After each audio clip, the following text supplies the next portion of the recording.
সবাইকে আমার চ্যানেল সাহিত্য সম্ভারের পক্ষ থেকে স্বাগত জানাই। আজকের এই পর্বে আমরা আশাপূর্ণা দেবীর লেখা প্রথম প্রতিশ্রুতি উপন্যাসের ১৯ নম্বর পরিচ্ছেদ থেকে পড়া শুরু করব। পর্বটি শুরু করার আগে বলে রাখি, যারা যারা আমার চ্যানেলটিকে সাবস্ক্রাইব করেছেন তাদেরকে অসংখ্য ধন্যবাদ, এবং আমার চ্যানেলে নতুন হলে চ্যানেলটি সাবস্ক্রাইব করে পাশে থাকা বেল আইকনটি ক্লিক করে এই চ্যানেলের পাশে থাকার অনুরোধ জানাচ্ছি। তো শুরু করছি আজকের পর্ব। ১৯ নম্বর পরিচ্ছেদ। লক্ষ্মীকান্ত বাড়ুজ্যে মারা গেলেন। পুণ্যবান মানুষ, নিয়মের শরীর, ভুগলেন না, ভোগালেন না, চলে গেলেন সজ্ঞানে। সকালেও যথারীতি স্নান করেছেন, ফুল তুলেছেন, পুজো করেছেন। পুজো করে উঠে বড় ছেলেকে ডেকে বললেন, তোমরা আজ একটু সকাল সকাল আহারাদি সেরে নাও, আমার শরীরটা ভালো বুঝছি না, মনে হচ্ছে ডাক এসেছে। বড় ছেলে হতচকিত হয়ে তাকিয়ে থাকে, বোধ করি ধারণাও করতে পারে না লক্ষ্মীকান্তর শরীর খারাপের সঙ্গে তাদের আহারাদি সেরে নেওয়ার সম্পর্ক কোথায়, আর ডাক কথাটারই বা অর্থ কী। লক্ষ্মীকান্ত ছেলের ওই বিহ্বলতায় হাসলেন, হেসে বললেন, আহারাদি সেরে দুই ভাই আমার কাছে এসে বসবে, কিছু উপদেশ দিয়ে যাব। অবশ্য উপদেশ দেবার অধিকার আর কিছুই নেই, কতটুকুই বা জানি, জগৎকে কতটুকুই বা দেখেছি, তবু বয়সের অভিজ্ঞতা। বধূমাতাদের জানিয়ে দাও গে, রান্নার কতগুলি পদ বাড়িয়ে যেন বিলম্ব না করে। বাপ কেবল তাদের খাওয়ার কথাই বলছেন, কিন্তু তার নিজের। বড় ছেলে রুদ্ধ কণ্ঠে বলে, আপনার অন্নপাক কখন হবে? এই দেখো বোকা ছেলে, বিচলিত হচ্ছ কেন? আমার আজ পূর্ণিমা, অন্ন নেই, ফলাহার একটু করে নেব, নারায়ণের প্রসাদ, প্রসাদে চিত্তশুদ্ধি, দেহশুদ্ধি। ছেলে গিয়ে ছোট ভাইয়ের কাছে ভেঙে পড়ল। তারপর অন্তঃপুরিকারা টের পেলেন, কিছুক্ষণের মধ্যেই সমস্ত সংসারে শোকের ছায়া নেমে এলো। কেউ অবিশ্বাস করল না, কেউ হাস্যকর বলে উড়িয়ে দিল না, অমোঘ নিশ্চিত বলে ধসে পড়ল। বাড়ুজ্যের সংসার থেকে সংবাদ সঙ্গে সঙ্গেই বাইরেও ছড়িয়ে পড়ল, কারণ আগুন কখনো এক জায়গায় আবদ্ধ থাকে না। মুহূর্তে চারিদিকে প্রচার হয়ে গেল। বাড়ুজ্যে যে চললেন, যেন বাড়ুজ্যে কোনো বিদেশ ভ্রমণে যাচ্ছেন। নৌকা ভাড়া হয়ে গেছে, সঙ্গীরা প্রস্তুত হয়ে দাঁড়িয়ে আছে কোথাও। উঠোনে তুলসী মঞ্চের নিচে লক্ষ্মীকান্তের শেষ শয্যা বিছানো হয়েছে। বালিশে মাথা রেখে দুই হাত বুকে জড়ো করে টান টান হয়ে শুয়ে আছেন তিনি সোজা। কপালে চন্দন লেখায় হরিনাম, দুই চোখের উপর পাতায় আর দুই কানে চন্দন মাখানো তুলসী পাতা। বুকের ওপর ছোট্ট একটা হাতে লেখা পুঁথি, লক্ষ্মীকান্তর নিজেরই লেখা পুঁথি। গীতার কয়েকটি শ্লোক নিত্য পাঠ করতেন, সেটি সঙ্গে দেওয়া আছে। যাত্রাকালে কেউ স্পর্শ করবে না, যাত্রীর নিষেধ। বিছানাটি ছেড়ে আশেপাশে মাথা হেঁট করে বসে আছে ছেলেরা, পাড়ার কর্তা ব্যক্তিরা। অন্তঃপুরিকারা আলম্ব ঘোমটায় আবৃত হয়ে বসে নীরবে অশ্রু বিসর্জন করছেন। মৃত্যুর দণ্ডকাল অতীত না হওয়া পর্যন্ত ডাক ছেড়ে কাদা চলবে না, সেটাও নিষেধ। ক্রন্দনধ্বনি আত্মার ঊর্ধ্বগতির পথে বিঘ্ন ঘটায়। বাড়ুজ্যেগিন্নিও সেই নিষেধাজ্ঞা শিরোধার্য করে নিঃশব্দে ডুকরোচ্ছেন। ঘোষাল এসে দাঁড়ালেন, কাঁপা কাঁপা গলায় বলে উঠলেন, জনক রাজার মতো চললে বাড়ুজ্যে। লক্ষ্মীকান্ত মৃদু হেসে মৃদুস্বরে বললেন, বিদেশ থেকে স্বদেশে, বিমাতার কাছ থেকে মাতার কাছে। তারপর ছেলেদের দিকে তাকিয়ে বললেন, তারক ব্রহ্ম, অর্থাৎ বৃথা কথায় কালক্ষেপ নয়। নমো নারায়ণায়, নমো নারায়ণায়, হর নামৈব কেবলম। আস্তে আস্তে চোখের পাতা দুটি বুঝলেন লক্ষ্মীকান্ত। তুলসী পাতা দুটি ঢেকে দিল দুটি চোখের পাতা। নিঃশ্বাসের উত্থান পতনের সঙ্গে সঙ্গে নাম জপ হতে থাকলো ভিতরে, যতক্ষণ চলল শ্বাসের ওঠা পড়া। এক সময় থামল। যাক, বয়স হয়েছিল লক্ষ্মীকান্তর, ভুগলেন না, ভোগালেন না, চলে গেলেন। এত দুঃখের কিছু নেই, অন্তত দুঃখ করা উচিত নয়। মানুষ তো মরবেই, মরবার জন্যেই এসেছে পৃথিবীতে। সেই তার সর্বশেষ, তার সর্বশ্রেষ্ঠ কর্মটি যদি নিপুণভাবে নিখুঁতভাবে করে যেতে পারে, তার চাইতে আনন্দের আর কি আছে। না, লক্ষ্মীকান্তর মৃত্যুতে দুঃখের কিছু নেই, তবু নিকট আত্মীয়রা দুঃখ পায়। মায়াবদ্ধ জীবন দুঃখ না পেয়ে যাবে কোথায়? কিন্তু নিকট আত্মীয় না হয়েও একজন মৃত্যুতে দুঃখের সাগরে ভাসে, সে হচ্ছে সারদা। শ্রাদ্ধ উপলক্ষে নতুন কুটুম্বকে নিমন্ত্রণ জানিয়েছে বাড়ুজ্যের ছেলেরা, আর নিয়ম ভঙ্গ অবধি থাকার আবেদন জানিয়ে রাসুকে নিতে লোক পাঠিয়েছে। তুলনা হিসেবে বলতে গেলে সারদার মাথায় একখানা ইট বসিয়েছে, নিয়ে যাবে পরদিন, কথা চলছে সারাদিন।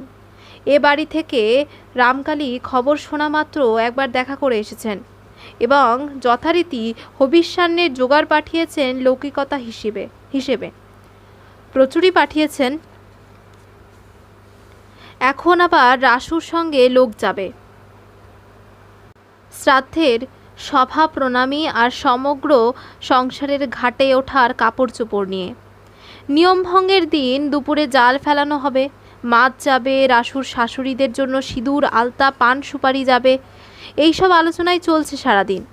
সারদার মনে হচ্ছে সবই যেন বড্ড বেশি বাড়াবাড়ি হচ্ছে।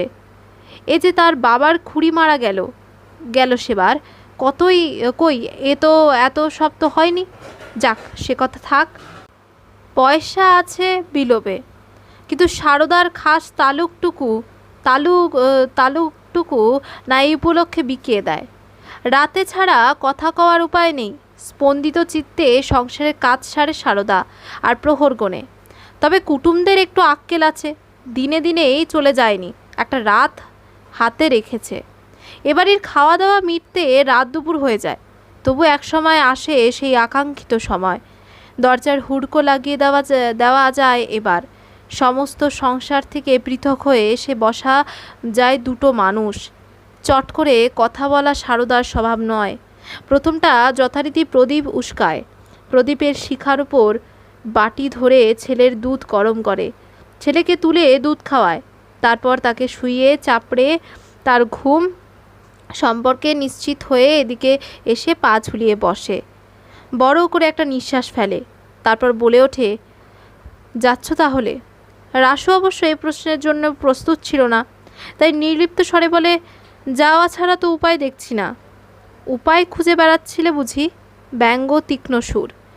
খুঁজে আর কি বেড়াবো, জানি তো ছাড়ান ছিঁড়েন নেই। চেষ্টা থাকলে ছাড়ান থাকে। আরও তীক্ষ্ণ হলো ফোটায় সারদা। কি করে শুনি? ঈষৎ উষ্মা প্রকাশ করে রাসু। শরীর খারাপের ছুতো দেখাতে পারলে কেউ টেনে নিয়ে যেতে পারে না।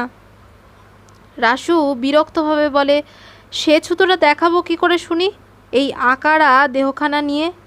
সারদা এই বিরক্তিতে ভয় পায় না, দমে না, অম্লান বদনে বলে, চেষ্টা থাকলে কি না হয়? বলকা দুধ তোমার ধাতে অসৈরন, লুকিয়ে সে 2-3 কাঁচা দুধ চুমুক দিয়ে খেয়ে ফেললেই এক্ষুনি 1 কুড়ি বার মাঠে ছুটতে হতো। অসুখ বলে টের পেত সবাই, গুরুজনের সঙ্গে মিছে কথাও বলা হতো না। তা এটা আর মিছে ছাড়া কি? মিছে কথা না হয়ে হয় মিথ্যে আচরণ। নীতিবাগীশ রাসু জোর দিয়ে বলে, থামো থামো। সারদা তীব্র প্রতিবাদ করে ওঠে, এটুকু তো আর কখনো করো না গোসাই ঠাকুর। ফটা বড়ঠাকুরদের বাড়ি থেকে পাশা খেলে দেরি করে ফিরে সদর দিয়ে না ঢুকে খিড়কি দিয়ে ঢোকা হয় কেন শুনি? মেজো কাকাই যে সমস্রিত পড়ার টোল ঠিক করে দিয়েছেন, সেখানে তো মাসের মধ্যে 10 দিন কামাই দাও। সে কথা জানাও না কে? নিত্যি নিয়মে বেরিয়ে এখান ওখান করে বেরাও না। আমাকে আর তুমি ধমক দেখাতে এসো না। আমি কাউকে কিছু দেখাতে চাই না। বীর পুরুষ রাসু বলে, গুরুজন যা নির্দেশ দেবেন মানব, ব্যাস। তা তো মানবেই, সেখানে যে মধু আছে, নতুন বাগানের নতুন ফল, পাটমহলের পাটরানী। বাজে কথা বলো না। বাজে কথাই বটে। সারদা আর একটা নিঃশ্বাস ফেলে বলে, আমার গা ছুঁয়ে প্রতিজ্ঞা করেছি রে, সে কথা মনে পড়ছে? পড়বে না কেন? তা আমি তো আর জামাই ষষ্ঠীর নেমন্তন্ন খেতে যাচ্ছি না, যাচ্ছি একটা মানমন্য লোকের শ্রাদ্ধে। তার সঙ্গে আমারও শ্রাদ্ধপিণ্ডির ব্যবস্থা হচ্ছে, অন্তরেই জানছি। এবার নিঘাত তারা মেয়ে পাঠাবার কথা কইবে। রাসু তেড়ে ওঠার ভান করে বলে, তোমার যেমন কথা, নিজে থেকে কেউ মেয়ে পাঠাবার কথা বলে? বলে বই কি, ক্ষেত্তর বিশেষে বলে। সতীনের ওপরে পড়া মেয়ের কথাই বলে। বলি, তার ঘর বসতের বয়সটা হবে তবে তো। তুমি যেন রাত দিন দড়ি দেখে সাপ বলে আটকাচ্ছ। বয়স? সারদা তীব্র ঝংকারে বলে ওঠে, মেয়ে মানুষের বয়স হতে আবার কদিন লাগে? 10 পেরোলেই বয়স। আর মেজো কাকামশাইয়ের কড়াকড়ির জারিজুরি তো ভেঙে গেল। নিজের মেয়েকেই যখন বিয়ে বয়স না হতেই পাঠালেন। গুরুজনের কাজের ব্যাখ্যা না করো না, কারণ ছিল তাই এ কাজ করেছেন। সারদা দুর্বার, সারদা অদম্য, সেও সমানে সমানে জবাব দেয়। তা তো তোমার দ্বিতীয় পক্ষকে শ্বশুরঘর করতে নিয়ে আসারও একটা কারণ আবিষ্কার হবে। তবে এই জেনে রাখো, নতুন বউ যদি আসে, সেও এক ঘর দিয়ে ঢুকবে, আমিও আরেক ঘর দিয়ে দড়ি কষি নিয়ে বেরিয়ে যাব। অস্ত্রটা মোক্ষম। রাসু এবার কাবু হয়, আফসোসের সুরে বলে, আচ্ছা, অত পেঁচিয়ে পেঁচিয়ে দুঃখ ডেকে আনবার কি দরকার তোমার বলো তো? যাচ্ছি দাদা শ্বশুরের শ্রাদ্ধে, খাবো, মাখবো, চলে আসবো, ব্যাস। আমি কি কাউকে আনতে যাচ্ছি? তা সেটা মনে রাখলেই হলো। সারদা সহসা রাসুর একটা হাত টেনে নিয়ে ঘুমন্ত ছেলের মাথায় ঠেকিয়ে দিয়ে বলে, তবে সত্যি করে যাও সে কথা। আহ, ছি ছি, কি মতবুদ্ধি তোমার, ছেলের মাথায় হাত দিয়ে! সারদা অকুত ভয় বলে, তাতে ভয়টা কি? আমায় বলো না খোকার মাথায় হাত দিয়ে দিব্যি করতে। জীবনে কখনো পরপুরুষের দিকে চোখ তুলে চাইবো না। 100 বার সে দিব্যি করব। চমৎকার বুদ্ধি, সেটা আর এটা এক হলো? কেন হবে না? আমি ছাড়া জগতের আর সকল মেয়ে মানুষকে পরস্ত্রী ভাবলে কোনো কষ্ট নেই। বাহ, যাকে অগ্নিনারায়ণ সাক্ষী করে গ্রহণ করলাম। ও! সারদা ছট করে উঠে দাঁড়ায়, দরজার খিলটা খুলে কপাট ধরে দাঁড়িয়ে চাপা অথচ ভয়ঙ্কর একটা শব্দে বলে ওঠে, ও বটে! এতক্ষণে প্রকাশ পেল মনের কথা। তা এতক্ষণ না ভুকিয়ে সেটা বললেই হতো। আচ্ছা। রাসু অবশ্য এবার ভয় পেয়েছে। সেও নেমে এসে বলে, আহা, তা কপাট খুলছো কেন? যাচ্ছ কোথায়? যাচ্ছি সেখানেই যেখানে খল কাপড় নেই, আগুনের জ্বালা নেই বলে ছট করে বেরিয়ে পড়ে। অন্ধকারে মিশিয়ে যায় সারদা। না, আর কিছু করবার নেই। নিরুপায় ক্ষোভে কিছুক্ষণ উঠোনের সেই গভীর রাত্রির নিকষ অন্ধকারের দিকে তাকিয়ে থেকে নিঃশব্দে কপাটটা ভেজিয়ে দিয়ে খাটের ওপর বসে পড়ে রাসু। ঘাম গড়াচ্ছে সর্বাঙ্গ দিয়ে, গরমে নয়, আতঙ্কে। কিন্তু করবার কি আছে এখন? ঘর থেকে বেরিয়ে তো আর বউ খুঁজতে বেড়াতে পারবে না রাসু। মা খুড়ির ঘুম ভাঙিয়ে দুঃসংবাদটা জানাতেও পারবে না। নিজের হাতে যদি করণীয় কিছু থাকে, তো সে হচ্ছে নিজের হাতটা মুঠো পাকিয়ে নিজের মাথায় কিল মারা। 20 নম্বর পরিচ্ছেদ। এলোকেশি দাওয়ায় পাটি পেতে বসে বউয়ের চুল বেঁধে দিচ্ছেন অনেকক্ষণ থেকেই। সেই দুপুরবেলা বসেছিলেন। এখন প্রায় বেলা গড়িয়ে এলো। এলোকেশি যেন পণ করেছেন আজ তার জীবনের শ্রেষ্ঠ শিল্পকীর্তি দেখিয়ে ছাড়বেন। বউকে সামনে রেখে তার পিছনে হাঁটু গেড়ে উঁচু হয়ে বসেছেন তিনি। মুখের ভাব কঠোর। ওদিকে টানের চোটে সত্যবতীর রগের শির ফুলে উঠেছে। চুলের গোড়াগুলো মাথার চামড়া থেকে উঠে আসতে চাইছে। ঘাড় অনেকক্ষণ আগে থেকেই টনটন করতে শুরু করেছে। এখন মেরুদণ্ডের মধ্যেও একটা অস্বস্তি শুরু হচ্ছে। অথচ তার কেশ কলাপ নিয়ে যে অপূর্ব শিল্প রচনার চেষ্টা চলছে, আশা হচ্ছে না সহজে তার সমাপ্তি ঘটবে। কিন্তু কেবলমাত্র এলোকেশির অক্ষমতাকেই দায়ী করলে অবিবেচনার কাজ হবে। দায়ী অপর পক্ষ। সত্যবতীর চুলগুলো যেন বেয়ারা ঘোড়া, কোনো মতেই তাকে বাঘ মানিয়ে বসে আনা যাচ্ছে না। ঝুলে খাটো আর আড়ে ভারী চাপ চাপ কোকড়া কোকড়া চুলগুলো খোলা থাকলে যতই সুন্দর দেখাক, তাকে বেনির বন্ধনে বেঁধে করবীর আকৃতি করতে গেলেই মুশকিলের এক শেষ। গোড়া বাঁধতে গেলে ফসফস করে এলিয়ে খুলে পড়ে। কোনো রকমে যদি বা 3 গুছির ফেরে ফেলা যায়, তো 5 গুছি 7 গুছি 9 গুছির দিকেও যাওয়া চলে না। কিন্তু এলোকেশী আজ বদ্ধপরিকর। 7 গুছির বাঁধনে বেঁধে কঙ্কা খোপা করে দেবেন বউকে। তাই বার তিনেক অসাফল্যের পর এক গোছা মোটা মোটা কালো ঘুনসি দিয়ে চুলের গোড়াটাকে প্রায় ব্রহ্মতালুতে জড়ো করে এনে প্রাণপণ বিটকেলে বেঁধে ফেলেছেন এবং 7 গাছের 7 ভাগকে আয়ত্ত করতে চেষ্টা করছেন। দীর্ঘস্থায়ী এই চেষ্টায় সত্যবতীর অবস্থা উপরোক্ত। অনেকক্ষণ বাবু হয়ে বসে থাকার পর এবার হাঁটু দুটো মুড়ে বুকের কাছে জড়ো করে বসেছে সত্যবতী, কারণ পায়ে ঝিঝি ধরেছিল। মুখটা সত্যবতীর আকাশমুখ, আর সেই মুখের ওপর পরনের নীলাম্বর শাড়িখানার আঁচলটুকু চাপা দেওয়া। মুখে আঁচল চাপা না দিয়ে উপায় নেই, কারণ চুল বাঁধবার সময় ঘোমটা দেওয়া চলে না। অথচ জলজ্যান্ত আস্ত মুখখানা খুলে বসে থাকলেও তো চলে না। নাই বা ধারে কাছে কেউ থাকলো, আর হলোই বা শাশুড়ি পেছনে বসে। তবু নতুন বউ বলে কথা, তাই আঁচলটা তুলে মুখে চাপা দিয়েছে সত্যবতী। দিতে বাধ্য হয়েছে। ঘোমটা খসবার আগেই এলোকেশী নির্দেশ দিয়েছেন, আঁচলটা মুখে ঢাকা দাও দিকি বাছা, তোমার তো আর বোধবুদ্ধির বালাই নেই, অগত্যে সবই স্পষ্ট করে বলে দিতে হবে আমায়। দিনটা কি তবে সত্যবতীর শ্বশুরবাড়ির বাসের প্রথম দিন? না, তা নয়। এসেছে সত্যবতী প্রায় মাসখানেক হয়ে গেল, কিন্তু মাথাটা ওর এ পর্যন্ত শাশুড়ির হাতে পড়েনি। সৌদামিনী চুল বেঁধে সর ময়দা মাখিয়ে আলতা পরিয়ে নতুন বউয়ের প্রসাধন আর যত্ন সাধন করছিল কদিন। হঠাৎ আজ এলোকেশীর নজরে পড়ল বউয়ের চুল বেড়া বিনুনি করে বাঁধা। দেখে রেগে জ্বলে উঠলেন এলোকেশী। তবু নিশ্চিন্ত হবার জন্য ভুরু কুঁচকে ডাক দিলেন, এদিকে এসো দেখি বৌমা। শাশুড়ির সামনে কথা বলাও নিষেধ, মুখ খোলাও নিষেধ। সত্যবতী নীরবে কাছে এসে দাঁড়ালো। ঘোমটা অবশ্য বজায় থাকলই। এলোকেশী হ্যাচকা একটা টানে পুত্রবধূর পিঠের কাপড়টা তুলে খোপাটা দেখে নিলেন। ঠিক বটে, বেড়া বিনুনিই বটে। তেলে বেগুনে জ্বলে ডাক দিলেন, সদু, সদি, যাকে বলে ত্রস্ত ব্যস্তে সেইভাবে ছুটে এলো সৌদামিনী। দেখলো নতুন বউ বুকে মাথায় এক হয়ে ঘাড় হেট করে দাঁড়িয়ে, আর মামি তার পিঠের কাপড় উঁচু করে তুলে ধরে দণ্ডায়মান।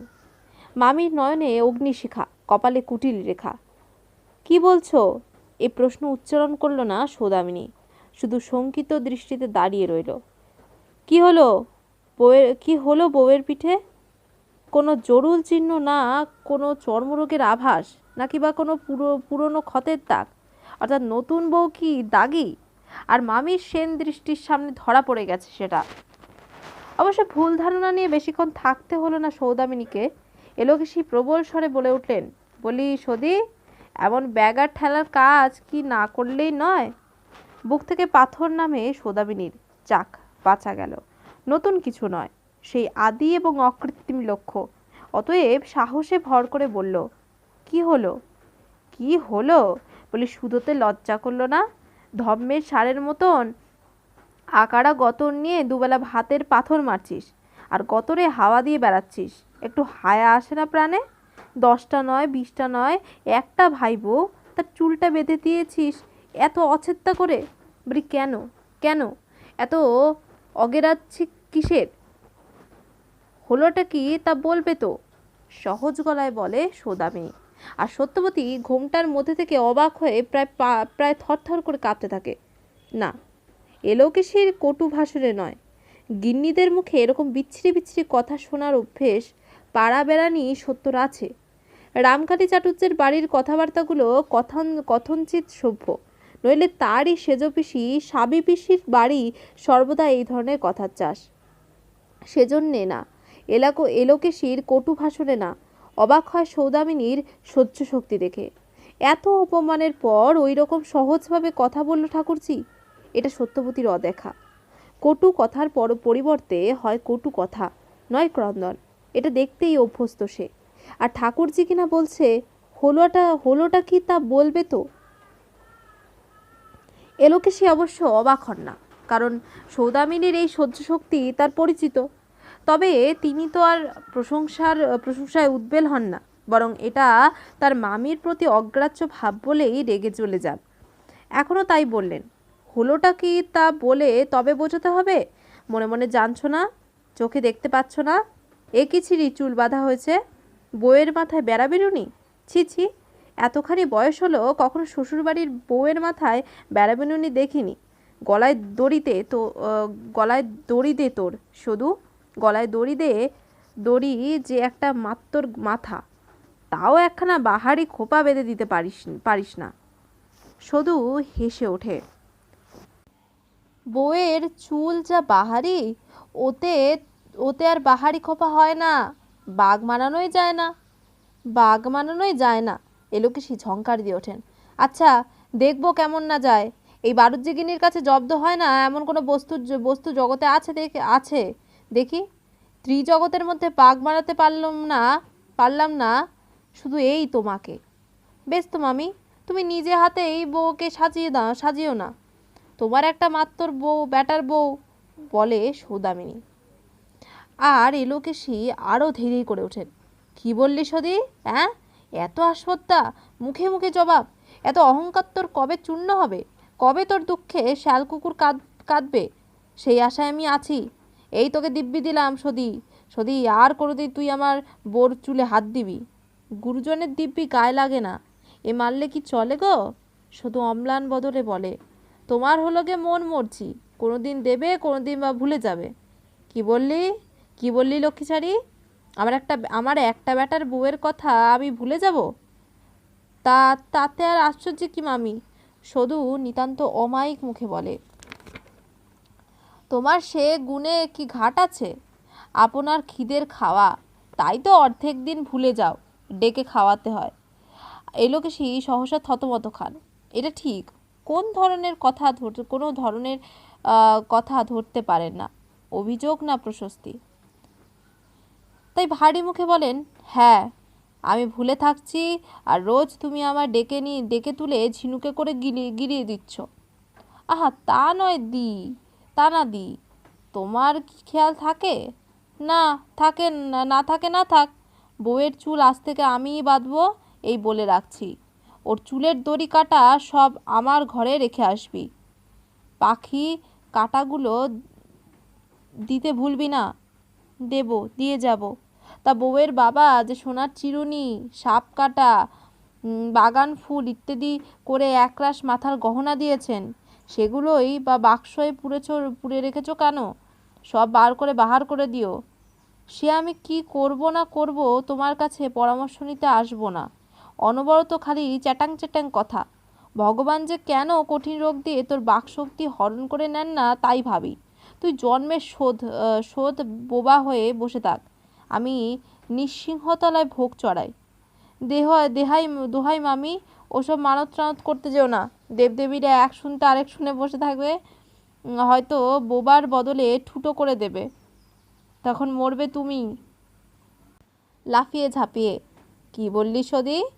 তুই ঠুটো হয়ে বসে থাকলে আমার সংসার অচল হয়ে যাবে? সাধে বলি অহংকারের পাঁচপাতর। আমার সংসার আমি চালাতে পারি নে ভেবেছিস? বা হাতের কোড়ে আঙ্গুলে পারি, কিন্তু সে আঙ্গুলি বা আমি নাড়ব কেন? ভাত কাপড় দিয়ে তোকে পুষছি যখন। আহা, আমিও তো তাই বলছি গো, ঠুটো হলেও ভাত কাপড়টা দিতে হবে, দায় পড়েছে। ঠ্যাং ধরে টেনে পগারে ফেলে দেবো। সর্বনাশ মামি, ও বুদ্ধি করতে যেও না।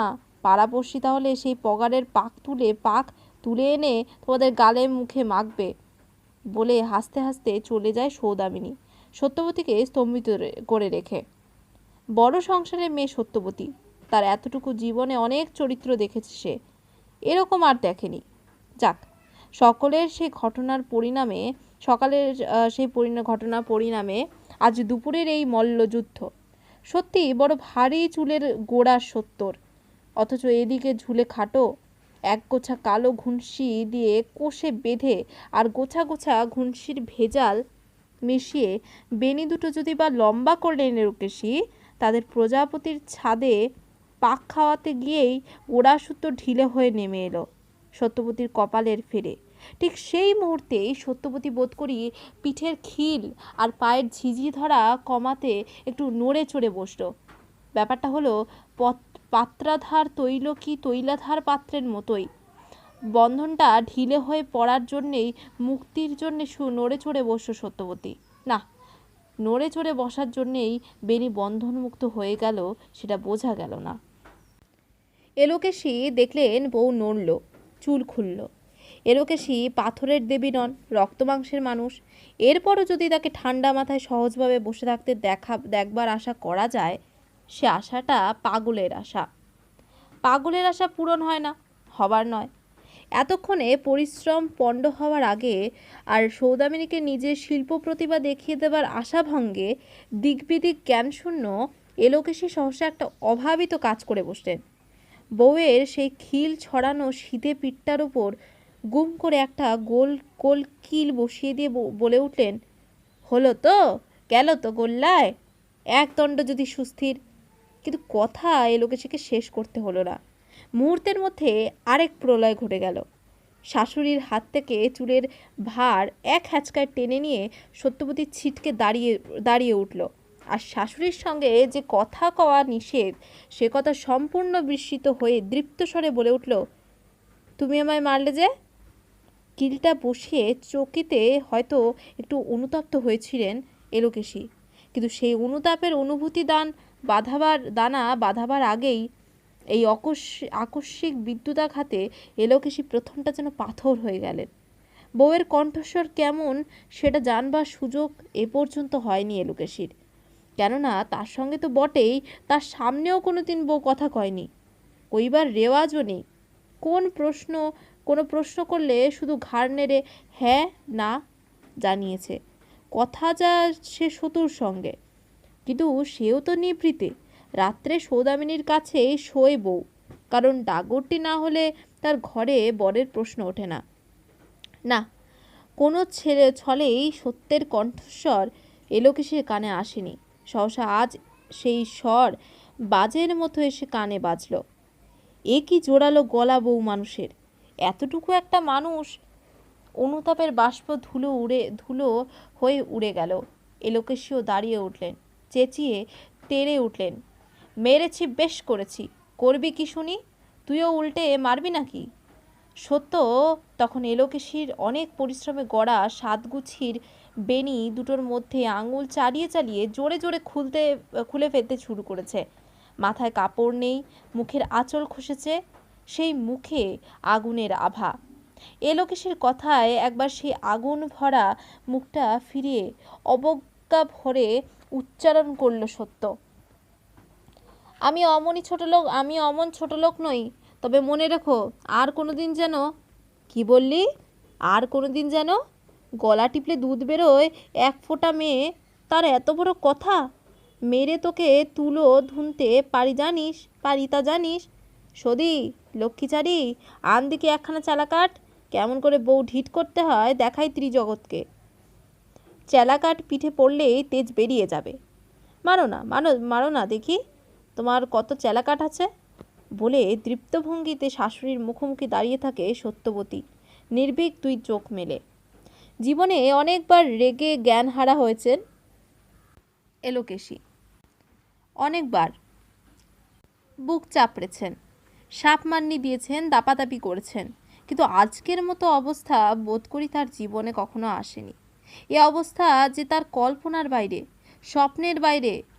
তাই সহসা যেন নিথর হয়ে গেলেন তিনি। সাপের মতো ঠান্ডা চোখে শুধু তাকিয়ে রইলেন সেই দুঃসাহসের প্রতিমূর্তির দিকে। ঠিক এই অবস্থায় থাকলে কতক্ষণে কি হতো বলা শক্ত, কিন্তু ভাগ্যের কৌতুকে আরেক অঘটন ঘটে গেল। এই নাটকীয় মুহূর্তে উঠোনের বেড়ার দরজা ঠেলে বাড়িতে এসে ঢুকল নবকুমার। ঢুকেই যেন বজ্রাহত হয়ে গেল। এ কী পরিস্থিতি! সহস্র সাপের ফণার মতো একরাশ চুলের ফণায় ঘেরা সম্পূর্ণ খোলা মুখে এলোকেশীর মুখোমুখি অগ্নিবর্ষী দুই চোখে সোজা তাকিয়ে যে মেয়েটা দাঁড়িয়ে রয়েছে, কেউ নবকুমারের বউ নাকি? কিন্তু তাই কি সম্ভব? আকাশ থেকে বাজ পড়ছে না, পৃথিবীর মাটি ফেটে চৌচির হয়ে যাচ্ছে না, এমনকি প্রলয়ঙ্কর একটা ঝড়ও উঠছে না, অথচ নবকুমারের বউ নবকুমারের মার সামনে অমনি করে দাঁড়িয়ে আছে। আর নবকুমার ঢুকে হা হয়ে দাঁড়িয়ে পড়া সত্ত্বেও দৃকপাত মাত্র করছে না। অসম্ভব, অসম্ভব! এ অন্য আর কেউ। নবকুমারের অজানিত পড়শি বাড়ির মেয়ে। হয়তো ভয়ঙ্কর কোনো একটা কিছু ঘটেছে ওদের মধ্যে। নবকুমার গলা খাকারি দিতে ভুলে যায়, সরে যেতে ভুলে যায়, স্তম্ভিত বিস্ময়ে তাকিয়ে থাকে। বিপদ যে ঘোরতর। অসম্ভব বলে একেবারে নিশ্চিন্ত হতেই বা পারছে কই? বউয়ের মুখটা দেখবার সৌভাগ্য কোনোদিন না হলেও এই মাসখানের মধ্যে কোন না 20-25 বার আভাসে ছায়ায় বউকে দেখতে পেয়েছে সে। যদিও পাছে কেউ দেখে ফেলে বউয়ের দিকে তাকিয়ে আছে নবকুমার, তাই সেই তাকানোটা পলকস্থায়ী হয়েছে মাত্র। তবুও ক্যামেরার লেন্স পলকের মধ্যেই চিরকালের মতো ছবি ধরে রাখে। মুখ না দেখুক, সর্ব অবয়বের একটা ভঙ্গি তো দেখেছে, আর দেখেছে ওই নীলাম্বরীর আঁচলখানি। অতএব মনকে চোখ ঠেলে লাভ নেই। চোখ বুজে সূর্যকে অস্বীকার করতে যাওয়া হাস্যকর। পড়শি বাড়ির কেউ নয়, ওই তৃপ্তমূর্তি নবকুমারের বউয়েরই। যে বউয়ের উদ্দেশ্যে নবকুমার স্বপ্নে জাগরণে নিঃশব্দ উচ্চারণে ক্রমাগত গাইছে, কও না কথা মুখ তুলে বউ, দেখো না চেয়ে চোখ মেলে। কিন্তু সে কি এই চোখ? নবকুমার যেমন নিঃশব্দে এসেছিল, যদি পরিস্থিতি দেখে তেমনই নিঃশব্দে সরে পড়ত। তাহলে হয়তো নাটকের এই নাট্য মুহূর্তটা এমন চূড়ান্তে উঠত না। হয়তো সত্যবতী নির্ভীকভাবে সেখান থেকে সরে যেত, আর এলোকেশী জীবনে যত গালিগালাজ শিখেছেন সবগুলো উচ্চারণ করতেন বসে বসে। আর স্বামী পুত্র বাড়ি ফিরলে বউয়ের এই মারাত্মক দুঃসাহস আর ভয়ঙ্কর দুর্বিনয়ের কাহিনী বিস্তারিত বর্ণনায় পেশ করতেন। তারপর গড়িয়ে যেত ব্যাপারটা। কিন্তু নির্বোধ নবকুমার সেইখানেই দাঁড়িয়ে রইল হা করে। আরেক সময় এলোকেশীর চোখ গিয়ে পড়ল তার উপর, দাওয়ার উপর তিনি, নিচে উঠোনে ছেলে। নবকুমারকে এভাবে হা করে দাঁড়িয়ে থাকতে দেখে এলোকেশীও একেবারে হা হয়ে গেলেন। তারপর সহসা সেই এতক্ষণে স্তব্ধ হয়ে থাকা হা থেকে ভয়ঙ্কর একটা চিৎকার উঠল। ওরে লক্ষ্মী ছাড়া, হতভাগা মেনিমুখো ছোড়া, পায়ে কি তোর জুতো নেই? জুতিয়ে ওর মুখটা যদি জন্মের শোধ ছেঁচে শেষ করে দিতে পারিস তবে বলি বাপের বেটা বাহাদুর। কিন্তু নবকুমার নিশ্চল। পরক্ষণেই ফেরতা ধরলেন এলোকেশী। ও গো মা গো, কোথায় দেখো গো, ব্যাটার বউ দুজনে মিলে কি অপমানটা করছে আমায়। ওরে নবা, বামুনের গরু, ছোটলোকের মেয়ে বিয়ে করে তুইও কি ছোটলোক হয়ে গেলি? দু পায়ে খাড়া দাঁড়িয়ে মায়ের অপমানটা দেখছিস? তবে মার, ঝ্যাঁটা আমাকেই মার। ঝ্যাঁটা খাওয়াই উপযুক্ত শাস্তি আমার। নইলে এখনও ওই বউকে ভিজের বুকে পা দিয়ে দাঁড়িয়ে থাকতে দিই, মাথা মুড়িয়ে ঘোল ঢেলে গলা ধাক্কা দিয়ে বের করে দিই না? ও গো মা গো, বউ আমায় ধরে মারে, আর তাই আমার ছেড়ে দাঁড়িয়ে দেখে। এতক্ষণে নবকুমার বোধ করি চেতনা ফিরে পায়, আর ফিরে পাওয়ার সঙ্গে সঙ্গে চোচো দৌড় মারে সেই খোলা দরজাটার দিকে। খিড়কির ঘাটে বাসর মাজছিল সদু। ঘাটের পাশ দিয়ে নবকুমারকে ঊর্ধ্বশ্বাসে দৌড়তে দেখে দাঁড়িয়ে উঠে ছাই মাথা হাতটাই নেড়ে ডাক দেয়, নবু। কি হলো রে অনবু, অমন করে ছুটছিস কেন? নবকুমার প্রথম ভাবল পিছু ডাকে সাড়া দেবে না, ছুটে একেবারে নিতাইতের বাড়ি গিয়ে পড়বে। তারপর বলবে জল দে এক ঘটি, কারণ নিতাই হচ্ছে তার সবচেয়ে অন্তরঙ্গ বন্ধু। বিচলিত অবস্থায় তার কাছেই যাওয়া চলে। কিন্তু সৌদামিনীর উত্তরোত্তর ডাকে কিভাবে থমকে দাঁড়ালো, ফিরল, তারপর গুটি গুটি এসে ঘাটের পাশে একটা ঝরে পড়া তাল গাছের গুড়ির ওপর বসে পড়ে রুদ্ধ কণ্ঠে বলল, আমি আর বাড়ি ফিরবো না সদুদি। কথা ছিঁড়ি শোনো ছেলের, হলো কি তাই বল। সর্বনাশ হয়েছে সদুদি। আরে গেল যা, সর্বনাশের কথা বলতে বলতে আছে নাকি? হলে বলতে আছে বই কি, হলে বলতে আছে বই কি। শুধু নবকুমারের প্রকৃতির সঙ্গে পরিচিত, তাই বেশি ভয় না পেয়ে বলে, কেন তোর মা হঠাৎ চড়ি ওল্টানো নাকি? মা নয় সদুদি, মা নয়, আমি জানি না, ঠিক বলতে পারছি না আমি সত্যি বেঁচে আছি কি না। গায়ে চিমটি কেটে দেখ, বলে পুকুরের জলে হাত ডুবিয়ে ডুবিয়ে ছাই মাটি ধুতে ধুতে বলে সদু। মামি বুঝি রণচণ্ডী হয়ে তেড়ে এসেছিল? জানি না। জানিস না? ন্যাকামি রাগ দেখে নেব। হয়েছে কি বল, হয়েছে কি তাই বল, নয়তো যেদিকে যাচ্ছিলি সেদিকে যা। বেটা ছেলে না মেয়ে মানুষ তুই? সদুদি, যে দৃশ্য দেখে এসেছি তা দেখলে অতি বড় বীর বেটা ছেলেরও পেটের ভেতর হাত পা সেদিয়ে যায়। না, তোর দেখছি আর গৌরচন্দ্রিকা শেষ হয় না। বলবি তো বল, না বলবি তো যা। ভূত দেখেছিস না ডাকাত পড়া দেখেছিস তাও তো জানি না। নবকুমার বুকে বল করে কণ্ঠে শব্দ আনে। ছপ করে বলে ওঠে, মাতে আর তোমাদের বউতে মারামারি করছে। কি করছে মাতে আর বউতে? চমকে উঠে বলে সৌদামিনী। বললাম তো, মারামারি করছে। সৌদামিনী এক মুহূর্ত স্তব্ধ থেকে তারপর বলে, মারামারি কথাটা বলছিস কেন? মামি বউকে ধরে ঠ্যাঙাচ্ছে তাই বল। আর সেই দৃশ্য দেখে তুই মদ্য পুরুষ কাছা কোচা খুলে ছুট মারছিস কেন? তুই মেয়ে মানুষ হয়ে জন্মাসনি নবু, তাই ভাবি। যাই দেখি ইতিমধ্যে কি এমন ঘটল। এই তো খানিক আগে বাসনের পাজা নিয়ে বেরিয়ে এলাম, দেখলাম মামি বেটার বউয়ের চুল বাঁধছে। ইতিমধ্যে হলোটা কি? আমি তো এই ঢুকলাম বাড়িতে। তুমি শিগগির যাও সদুদি। যাই। বাবা, পলকে প্রলয়, তিল থেকে তিল ভাণ্ডেশ্বর কি হলো এক্ষুনি? সৌদামিনী তাড়াতাড়ি বাসনগুলো ধুয়ে নিতে থাকে। আমি আজ নিতাইদের বাড়িতেই থাকবো সদুদি, এই চললাম। সৌদামিনী ভ্রু কুঁচকে বলে, কদিন পরের বাড়িতে থাকবি? যতদিন চলে। তার মানে নিজে গা বাঁচিয়ে কেটে পড়বি, আর পরের মেয়েটা, দুধের মেয়েটা তোর মার হাতে পড়ে মার খাবে। পরের মেয়ে এবং দুধের মেয়ে শব্দটায় নবকুমারের বুকের ভেতরটা মোচড় দিয়ে ওঠে, চোখে জল এসে যায়। কষ্ট গোপন করে রেখে বলে, তা আমি কি করব? সৌদামিনী আর চোখে একবার ওর মুখচ্ছবি দেখে নিয়ে নির্লিপ্ত কণ্ঠে বলে, দৃশ্য দেখে চলে না এলে পারতিস। তুই দেখছিস, জানলে যতই হোক নিজেকে একটু সামলে নিত মামি, একেবারে শেষ করে ফেলতো না। যাই দেখি ছুরি বাঁচল কি মরল। নবকুমার লজ্জা ত্যাগ করে সহসা বলে ওঠে, যাই বলো সদুদি, যা দেখলাম ও তোমাদের বউটি পড়ে মার খাবার মেয়ে নয়। আমারও তাই মনে হয়। বলে শুধু সকৌতুকে একটু হেসে বলে, মারামারি না করুক, পড়ে মার খাবে না। তা তুই তো বলতেই পারলি না হয়েছিটা কি? গোড়া থেকে কি কিছু জানি ছাই? বাড়ি ঢুকেই দেখি তাওয়ায় দুই প্রাণী সম্মুখী দাঁড়িয়ে, একজন সাপিনের মতো ফুঁসছে, আরেকজন বাঘিনীর মতন গজরাচ্ছে। সৌদামিনী হেসে উঠে বলে, বারে, তুই তো অনেক নাটকের কথা শিখেছিস। যাক, কালে ভবিষ্যতে কাজে লাগবে। তোর বউও খুব পণ্ডিত।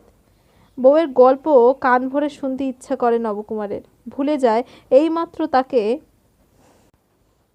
বাঘিনীর সঙ্গে তুলনা করেছে সে নিজেই। কিন্তু গল্প বাড়াবে কি উপায়? নবকুমার তো আর কথা ফেলে রাখতে পারে না।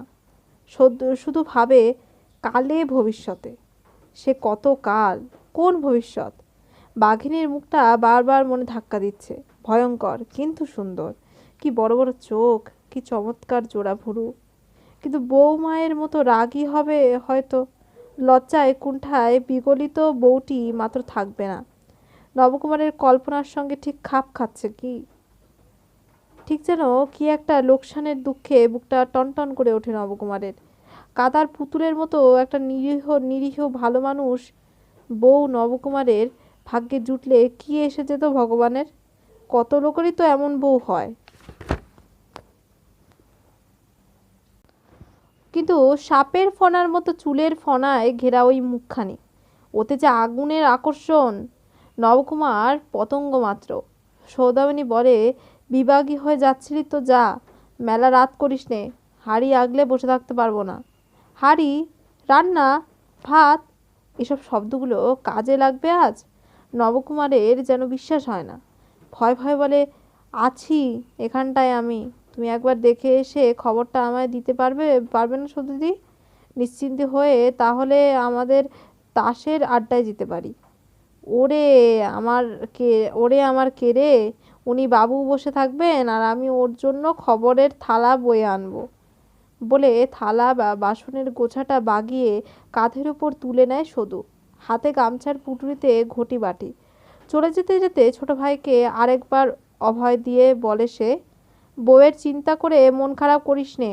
নেহাত যদি মামি খুন করে ফাঁসির দায়ে না পড়ে তো ওই বউয়ের দ্বারাই শায়েস্তা হবে। বউ তোর যেমন তেমন মেয়ে নয়, যদি খুন না করে। যদিটা নবকুমারের বুকের মধ্যে কাঁটার মতো খচখচিয়ে ওঠে, কিন্তু প্রশ্ন তুলতে পারে না, শুধু ম্রিয়মাণ হয়ে বসে থাকে। সন্ধে হয়ে আসছে, এখানে আর বসে থাকতে হবে না, যা কোথায় যাচ্ছিলি ঘুরে আয়। শুধু লম্বা লম্বা পা ফেলে বাঁশবাগানের খানিকটা অতিক্রম করে, কিন্তু নবকুমার আবার পিছু নিয়েছে, উদ্ভ্রান্ত মুখ, ছড়ো চোখ। সদুদি, তোমার সঙ্গে আমি যাব? সদু মৃদু হেসে পা চালাতেই বলে, কেন? এই যে বললি আর কখনো বাড়ি ফিরবি না। মনটা কিরকম যেন করছে সদুদি বলে সঙ্গে সঙ্গে এগোতে এগোতে নবকুমার হঠাৎ সুর বদলায়। বউ যদি মাকে অপমান করে থাকে, তাকেও শাস্তি করা দরকার। গায়ে পড়ে কাউকে অপমান করার মেয়ে সে নয় নবু। সেদিকে তুই নিশ্চিন্তি থাক। তবে কেউ যদি গা পেতে অপমান নিতে চায়, সে আলাদা কথা। আসল কথা কি জানিস? বউ হলো উঁচু ঘরের শিক্ষিত মেয়ে, শিক্ষা দীক্ষা, উঁচু লেখাপড়া জানে, বড় বড় বই পড়ে ফেলে, নিজে পয়ার ছন্দ বাঁধে। স্থান কাল ভুলে নবকুমার প্রায় চেঁচিয়ে ওঠে, মস্করা করছো আমার সঙ্গে? কি দরকার আমার? আকাশ থেকে কথা পেরে বলতেই বা যাব কি করে? আর ওসব আমি বুঝি বা কি? বউ আমার কাছে মনটা খোলে, তাই টের পেয়েছি। সদুর কাছে মনটা খোলে। হায়, কবে সেই আকাঙ্ক্ষিত স্বর্গসুখ আসবে নবকুমারের ভাগ্যে, যেদিন নবকুমারের সামনে বউ মন খুলবে। সদু আবার মুখ চালায়, তোদের এ বাড়িতে বিয়ে হওয়া উচিত হয়নি, এই বলে দিলাম স্পষ্ট কথা। তুই রাগ করিস আর যাই করিস, এ বাড়ি ওর যোগ্যই নয়। মামির পয়সাই আছে, নজর বলতে আছে কিছু, আর ওই বউয়ের ছোট নজর দেখার অভ্যেসই নেই। এই তো সেদিন মামি পাড়ার লোকের গয়না বাঁধা রেখে টাকা ধার দিয়ে সুদ নেয় শুনে যেন হিমাঙ্গী হয়ে গেল বউ। নবকুমার বিরক্তি স্বরে বলল, তা ওসব কথা বলতে যাওয়ারই বা দরকার কি? বলতে আমি যাইনি রে বাপু, তোর বউয়ের কানে ধরে। ওর সামনে ঘোষগিন্নি একজোড়া বাজু বন্ধক নিয়ে দই দস্তুর করতে লাগলো। সে বলে টাকায় 1 পয়সা, মামি বলে টাকায় 1.5 পয়সা। এই 8 পয়সা নিয়ে ধস্তাধস্তি। শেষ অবধি কি হলো তা শোনা আর হলো না নবকুমারের। সহসা বাড়ির মধ্যে থেকে ভয়ঙ্কর একটা চিৎকার রোল ভেসে এলো। সর্বনাশ করেছে। সদুর নিষেধবাণী ভুলে নবকুমার সর্বনাশ শব্দটাই আবারও ব্যবহার করল। নিশ্চয় হয়ে গেল কিছু একটা। সদু ততক্ষণে বাড়ির মধ্যে ঢুকে পড়েছে, আর নবকুমার সে চলৎ শক্তি হারিয়ে দাঁড়িয়ে থাকে নিজেদেরই বাড়িখানার দিকে তাকিয়ে। তীক্ষ্ণ তীব্র সানুনাসিক এই স্বরটা কার? এ তো এলো কেশির, তবে হলোটা কি? কিন্তু যাই ঘটুক, সব কিছু ছাপিয়ে নবকুমারের প্রাণটা হাহাকারে ভরে উঠল এই ভেবে, এই অসাধারণ বউ নিয়ে ঘর করা হলো না নবকুমারের অদৃষ্টে। মা হয় বউকে মরি পোড়ার ঘাটে পাঠাবে, নয় জন্মের শোধ বাপের বাড়ি বিদায় করে দেবে। মার চিৎকার উত্তরোত্তর আকাশে উঠছে, আর দলে দলে পড়শিরা নবকুমারের বাড়ির দিকে দৌড়াচ্ছে। নবকুমার যাত্রাগানের দর্শকের মতো পাথর হয়ে দাঁড়িয়ে দেখতে থাকে সেই দৃশ্য। আজকের পর্ব এখানেই শেষ। ভিডিওটি দেখার জন্য সবাইকে অসংখ্য ধন্যবাদ।